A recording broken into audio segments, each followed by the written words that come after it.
Good morning and welcome to What's Up Kansas City. And today I have the very proud pleasure to interview Mr. Alex Harris. Good morning, Alex. Good morning, Jim. How are you? I'm doing well. It's good to see you this morning. Thank you. And how's everything with you? Everything is fine. I appreciate that. Like my aunt said, we've come a mighty long way. Many years. Many years. And we're glad to be here for right now, right? Right. Most certainly. You know, you've been around the Kansas City area for a while, and primarily you've been a motivator and promoter of the construction industry, and more so people of color, minority contractors in Kansas City, Missouri. So let our audience know a little bit about who is Alex Harris. Alex Harris is a young man who grew up in the Appalachian Mountains, had the experience of working with black and white coal miners when I was a kid, and I became very much aware of the diverse difference between black and white, but in the area that I came from, you didn't know because everybody had coal dust on their face, and you couldn't tell the difference between black and white. However, my dad came to Kansas City in 1942 to work in the Bummer plant. And he brought us from West Virginia. We always call it the Appalachian Mountains. Right. And I attended grade school there and went to high school here with R.T. Cole, started R.T. Cole's vocational trade school, and that's how I happened to get my foot into construction, because I was taking different craft trades at R.T. Cole's. Okay. Along with music. And of course my dad set up a business while he worked at the Bummer plant. I was hanging wallpaper all through high school. After school I was hanging wallpaper throughout Kansas City, believe it or not. Mm-hmm. Became very proficient at it, and we eventually set up what was known as Ray Harrison Sons Construction. We got off into primarily painting and wallpapering, but it expanded beyond that. My dad wanted me to learn all of the different crafts. So he took the time to make sure that I went through each training of each scope of work, which plumbing, electrical, and et cetera. And you could say that I became a jack of all trades. I think pretty good in all of them. Mm-hmm. But what it did, it gave me the assurance of security, even though I never had to apply it, because I was always into other things, especially when I became an activist, in the militant days. Right. Those were the periods of time. Good days. Yeah, good days. Some good days, man. Those were the beginning of some of the massive opportunities that young folks nowadays have, as far as I look at the young folks who are making $1 million a year, and it all started with the activities that we had from Watts and Kansas City, and et cetera. That's right. So, presently, it gave me a beginning start into getting introduced to the majority construction industry, all the way from the top to the bottom, and from bottom back up with the major corporations like Morrison, Knudsen, Bechtel, J.E. Dunn. J.E. Dunn, most folks don't know, is one number 7th in the country in construction. Mm-hmm. And so I've had the opportunity to get into that mix and understand what construction is really about, mm-hmm. and trying to dilute that picture down to what is our requirements of capabilities to get into that cut. And so that's what NACCC is about. And NACCC is a duplication of MOCAN, as you know, because you was a member of MOCAN. But you know what? Let's move into and let the audience know about MOCAN. Well, MOCAN was started in Kansas City, Missouri, and started out of the city of Kansas City, Missouri. And of course, Sam Cornelius at that time was the regional administrator for OEO. Okay. And he provided us funds to expand from MOCAN, Kansas City to Missouri, Kansas, Iowa, Nebraska. We had offices in Wichita, St. Louis, Kansas City, Topeka, Waterloo, Des Moines, and Little Rock, Arkansas. Mm-hmm. And that was MOCAN during the days of the activists, the militant activists, right. When they said. And of course, that experience gave me the ability to start getting the insight beyond being tunnel vision about blacks only. because I began to recognize that the same condition that resides in the black community also resides in the rural areas, even though we blacks don't know it because most of the blacks are from urban areas. Mm-hmm. And so I became a lot more pronounced in my understanding by the mix of opportunities that I was given with the major corporations and allowed to be sitting with them, and to some degree tutored by them. As you know, one of my tutors during the MOCAN days was Bill Dunn Sr., Bob Dole, Senator Bob Dole, and ex-Senator Bond. And so those three, primarily Mr. Dunn, opened my eyes up to how you get into the real construction industry. Okay, and it's really, really a large thing from a learning standpoint, and that's the problem that we're having with the minority small business firms under the Section 3 thing today, is that they are so busy surviving from construction, they didn't have the opportunity to learn all of the pieces that is required for the economic progress. Let me ask you this. When we had MOCAN, what are some of the people that participated in MOCAN from a leadership, like Charles Hasley, people like that? Well, during those days, Charles Hasley was the motivator for MOCAN. Okay. As you remember, Charles and I was buddies. I built his home for him, personally built his home, and my home down at Renaissance Place. Mm-hmm.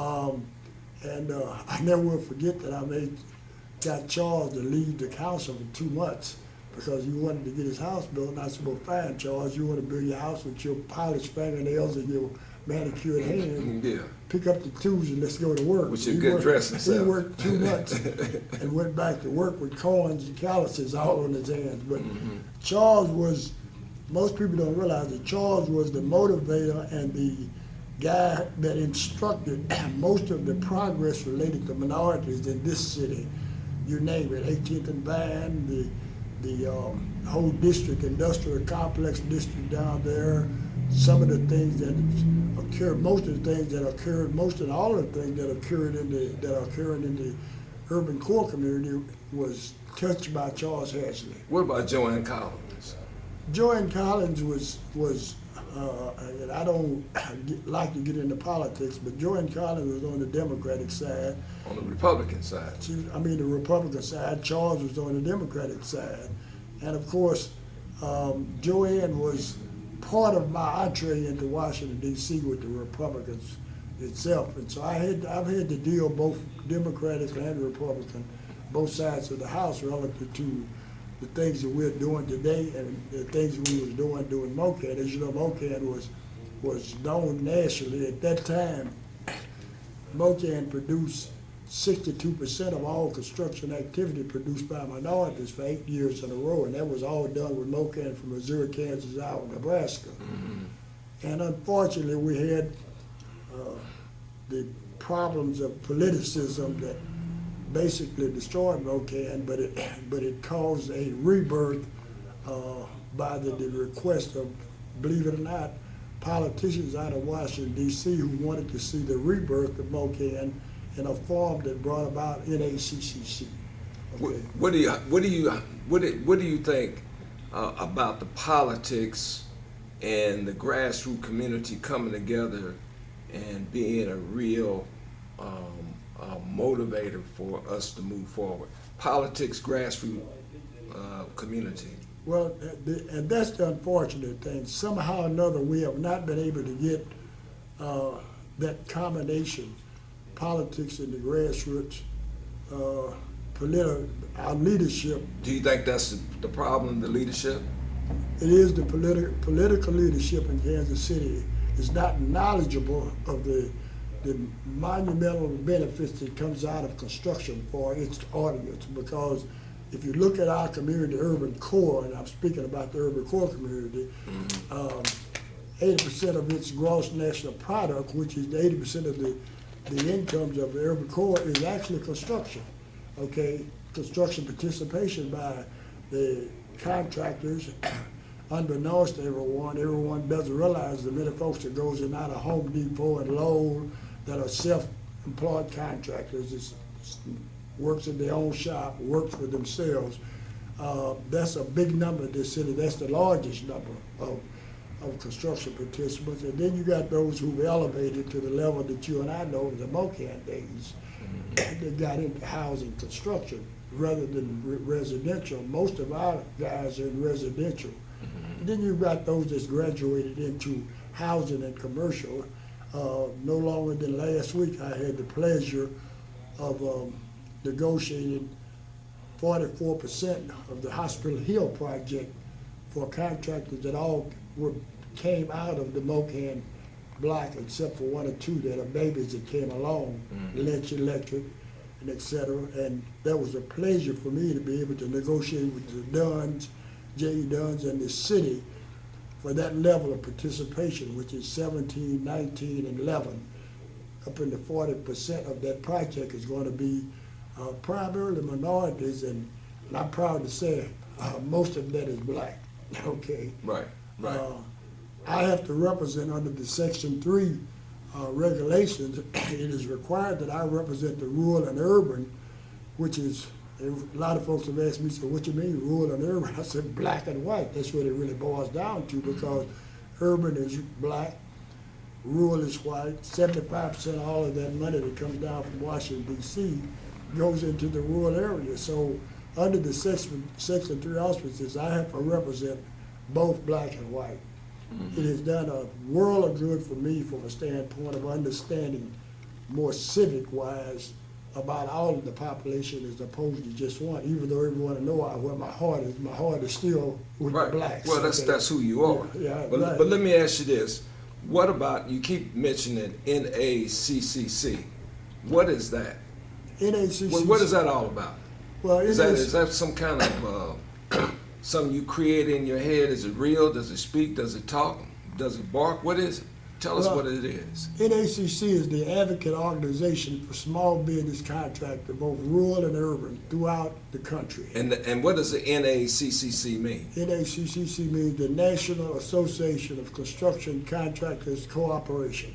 Okay. Okay. And NACCC is presently setting up a chapter of NACCC headquarters, which is in Kansas City, throughout each state in the country. And is it a non-for-profit? It is a non-for-profit of a national corporation. I'm proud to say with a clean record. Okay, Yeah. that makes sense. Yeah. I like that. Yeah, you know. So NACC is a sophisticated makeup of all of the pieces that was in MOCAN. Okay. MOCAN had a lot of good pieces, but it had a lot of, well, not say bad, but negative pieces. And so when we came back after being invited back to Washington to write the best practice methodology implementation process for the Department of HUD, we did that in 2002. I cut a deal with the Secretary of HUD to come out and formulate the chapters across the country for Section 3 implementation. Okay. And so NACCC is all of the good pieces that was left from MOCAN with more sophistication by the likes of the young folks that we've had to come into the system, and it is now the makeup of more sophistication means and know-how are tied to the good parts of MOCAN itself.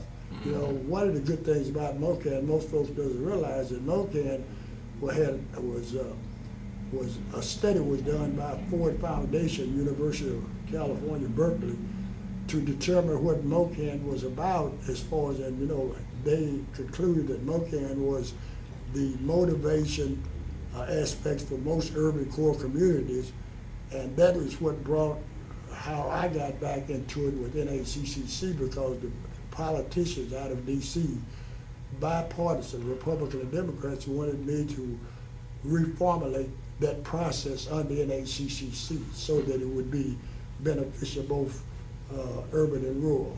Let me ask you this question. We're going to have to come back and interview you again because you got a wealth of knowledge in this industry, and we consider you to be one of the Kansas City's jewels in our community. What is your hopes and aspirations that you might lead NACCC to? Where is it going? And from a passionate standpoint, where do you really want to make your impact? Well, first of all, let me say this, Jim. My grandson, Darrell Harris, now is the National Executive Administrator for NACCC. Okay. But from my standpoint, my dream specifically for Kansas City and the state of Missouri, but Kansas City preferably because that's where I am. That's right. I look at all of the young folk who are dropping out of high school. 50% of our young folks that go to high school don't graduate. Then we got the young folks who are incarcerated for no more than simplicity of child support. And in addition to that, we have the veterans. And so I'd like to, I feel that we in the city of Kansas City, Missouri, the state of Missouri, has failed that populace by not preparing them with a trade capabilities so that they had the same experience I had. Even though I really never got into construction like I would have liked to, but I was prepared, I was trained. And so unfortunately, we do not have a training mechanism for those young folks who are walking the street that are homeless, no place to go. And yet I hear our adults saying, well, these youngsters this and these youngsters that. What are we doing to help these youngsters? That's Nothing. right, that's right. We have no mechanism in this city, and the political leadership just doesn't seem to focus on the fact that that's important that we get these youngsters that are coming out of high school dropping out, and that was the makeup of RT Coles. The ones who chose not to go academia to Lincoln and the other high schools stayed in RT Coles and learned a hands-on craft. That's what we need here for the young folks themselves, as well as the ex-offenders, because the ex-offenders cannot get a job anywhere except for construction. And we need to focus on those ex-offenders and these young folks, and it would do a lot to eliminate the social ills in Kansas. I believe that. Okay? I believe that. And we can't eliminate all of them with our programmatic, but we could certainly decrease the amount of social ills in certain areas, blight, unemployment, and et cetera. And you cannot tell me that there's not a solution to that, because you give a young man dollars in his pocket and you give him a chance. Not all young folks are going to take it, but you give him a chance. He will determine whether he wants to become an employer, he wants to become an employee, or want to go into another area. But we've got to put him in the basis of hand-on training, which I call vocational trade.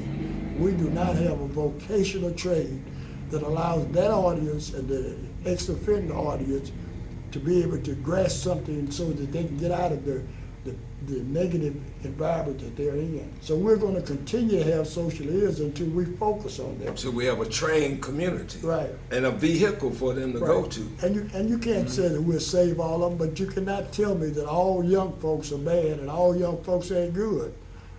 All old folks ain't bad and all old folks ain't good. So, Yeah. I have a problem when I see folks down in our young folks because of what they're doing from a negative perception that we as your old folks don't understand. Right. Okay, but we haven't given them a choice of doing anything else except, sitting by idly smoking marijuana, whatever, or drinking.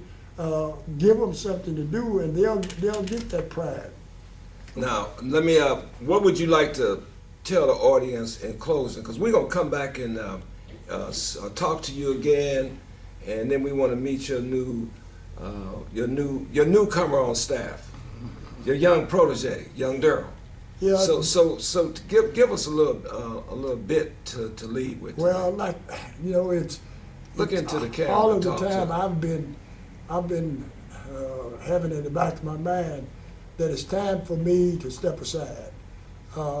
And I've always had a problem in how I was going to do that, but not knowing who and what was going to be taking my place, who was going to be taking my place to try to keep my dream going of NACCC, because we have a much higher expectation for NACCC. And luckily enough, my grandson went to Washington, D.C. with me when I went to visit with Richard Nixon.